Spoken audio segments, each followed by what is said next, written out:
shit's in the safe. Got me a spot out the way. Nigga just tryna be safe. Let's get some sports talk. Well, Steven Adams, that's what happened, right? If, like, you have that, he tried to move it back. That's going to leave a little bit of a mark. Here were Ben Simmons' thought on what happened. Yeah, I know he threw up when I saw that, but I'm glad he came back out. You know, we needed him. They did need him, and they've been lost 4 straight games, so he said he needed to be out there for his team, and there he is, working hard. Embiid underneath on Steven Adams, and lays it up a good. He had 18 points, 9 boards, and 8 assists. Fourth quarter, this is a close game, Jimmy Legs, and Embiid was working hard inside. He was, and look, even though he didn't have, a second hand to use, his size, his ability to take up space in the paint, it created offensive rebounding opportunities for other people. You see the great pass to Tobias Harris, so they were able to close the deal regardless. And Tobias Harris had himself a nice night. You'll see it here. A little over a minute left. Sixers trying to put the game away off a defensive block. It's Embiid to Harris. Again, he had 18, and the Sixers go on to win it 120 to 113. But all anyone wanted to talk about afterwards was Joel Embiid's finger. It was pretty bad. I was basically playing with one hand, but in the midst of the losing streak, I just wanted to make sure that, I do everything possible to try to get us a win. So consequences, you assume them later. As the leader, you want to go out and show your teammates that, you want to win, and you're going to do everything possible to do so. I'm not 100% sure what the question is here. What did you make of that, and what did you make of him? Freak accident happens in any sport. Any weird injury, it happens. And you don't be trying to get hurt, but it just happened. That just so happened that he had his hand on Steven Adams, and his finger so happened to bend. And it just happened. Freak accidents happen to players in any sport. But he just wasn't a player that know that his team needed it. Even though he couldn't really use his other hand, but he was willing to trot back out there to help his team win this game because they only lost 4 straight. So he just trying to be out there for him.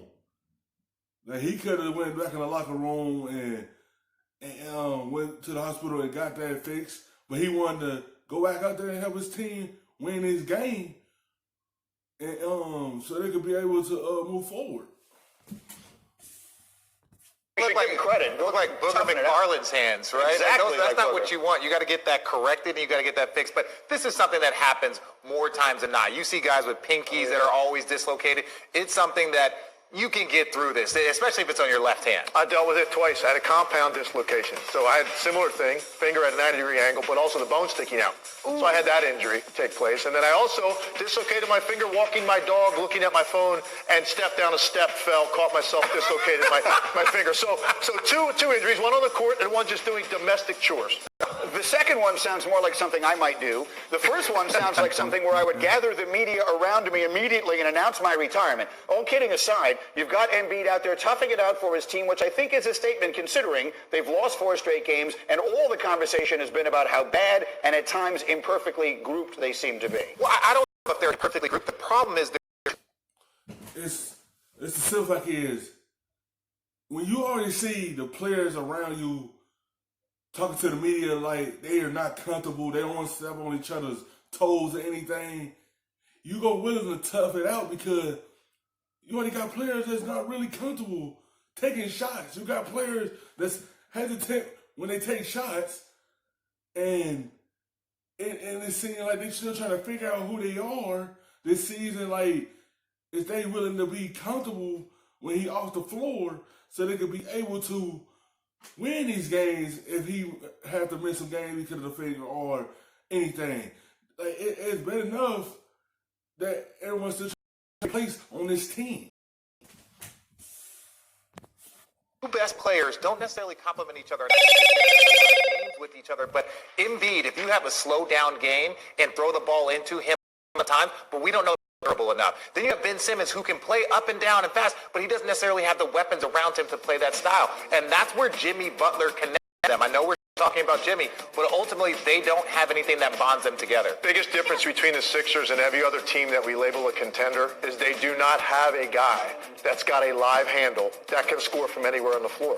And that, to me, is their biggest flaw in their team. They obviously have a ton of talent. They have a generational talent in Joel Embiid, but they don't have that guy that you put in his hands and can escape and can get anywhere on the floor. And they because Ben Simmons' game is to dribble, break down the defense, kick it out to a three-point shooter. And three-point shooters they have is Al Horford and Tobias Harris. Embiid can hit some, but his game fits that type of system. Having three-point shooters around him, that's what his game fixed on. That's the only reason everyone is trying to figure out, can Ben Simmons take that next step and, create his own shots, and all he can, go to the basket, but they want him to shoot more. But his game consists on kicking it out to players to shoot threes, but he don't have that type of players around him like that. And they might be making a three, and too, they wanted Tobias Harris to be that guy, right? They paid him a max, even though he's never been an all-star, never been the best player on a team, and they paid him thinking that he could make that jump, and it just hasn't happened yet. Well, the very specific thing you're saying that they need is not necessarily what he does. We'll see, one way or another. Yeah. We'll try and keep a close eye on the fingers and see how that works out. Thank you for watching ESPN on YouTube. For more sports and analysis, download For the little paper to rub, nigga, I gotta be safe.